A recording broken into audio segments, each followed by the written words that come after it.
السلام عليكم ورحمة الله تعالى وبركاته. waxaad ku soo dhawaataan maanta muuqaal cusub oo aan rabaa halkaan inaan ku soo gudbiyo.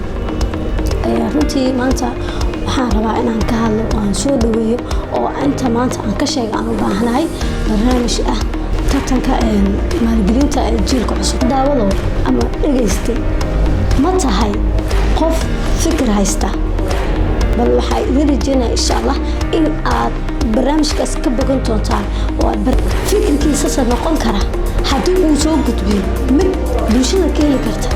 barnaamijkan waa barnaamij dhalinyarada loogu talagalay inay ka faa'iidaystaan yaana lagaaga horumar ha noqon qofka ugu dambeeya ha noqon qofka dhexe ay noqon qofka ugu horeeya ee barnaamijkan lagu maalgeliyo noqdo fikirkiisa mid uu shaqeeyo. bulsho badani macnaha kuwa qurbaha jooga iyo kuwa dalka jooga ay ka qayb qaadan doonaan ayna ka heli doonaan.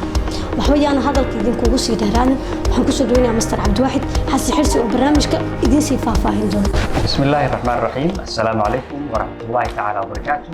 وجنريشن انفستمنت كومبيتيشن مدشة مالجلية الترتان كفران تنا وأنا متلقي إني كنت ترتمان وأتفكرون بصوب الديان. حقيقة قف والباء الصوماليات كاسو فكرة معقولة واحتروا له نفتي سادلك احتروا له مدشة وحنا متلقي إني كنت نقطة الصوماليات هي الجوال إني هلال ama fikradooda u helaan maalgelinta ay u helaan heelka u waaya ayaan ku talagalnay si aan u dhiirigelino.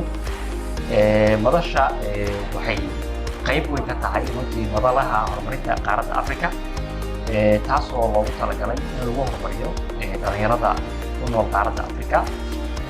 tartan ama haatan waxay taagan tahay dalka Soomaaliya waana programkii ugu horreeyay sanadkii ugu horreeyay laga qabto.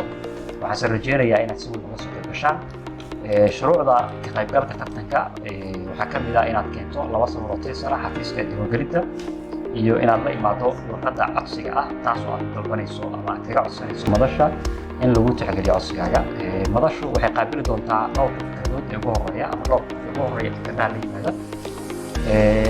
waxaan u mahadcelinayaa xafiiska ama shirkadda Jimeniga Darag International Service taas oo qayb weyn ka qaatay isu howlay qayb qaadashada hirgelinta barnaamijka sponsorka qaybtiisa ugu ballaaran bixinaya. waxaan ugu talagalnay dadka fikradaha haysta inaan ku maalgelino qiimo lacageed gaaraya 8,000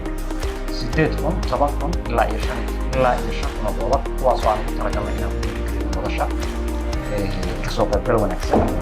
diiwaangelinta waxay furmi doontaa 27 bisha Janaayo sanadda 2020 waxayna xirmi doontaa 11 bisha Febraayo sanadda 2020 hadduu Ilaahay halka noqdo ka soo qaybgal wanaagsan. wixii faahfaahin waxaad kala xiriiri doontaan nambarada shaashada ku arki doontaan hadduu Ilaahay halka noqdo iyo xafiiska iyo halka aad kala xiriiri doontaan.